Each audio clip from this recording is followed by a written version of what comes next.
Hi, it's me again with Corel Draw Tips and Tricks, and this is part 2 of Change Your Laser Bed Size and Why. And if you haven't watched the first video, you might want to watch it. It's pretty cool. I changed my bed size to 6.375 to 0.875, which is the size of the engraving area I need to engrave on. But what I failed to mention, because I don't change my bed size very often, as I mentioned in the other video, when you go to print, it's showing you all these.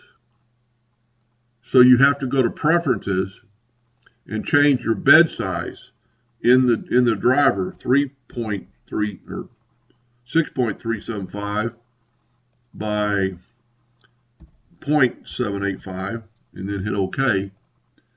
And then when you go, I'm not going to hit OK because I do not have a laser hooked up to this laptop.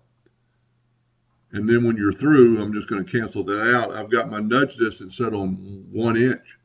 You can just cursor that out of the way, grab your second one and hit P on your keyboard, and it's ready to print again. Anyway, hope that helped a little bit. Thank you for watching.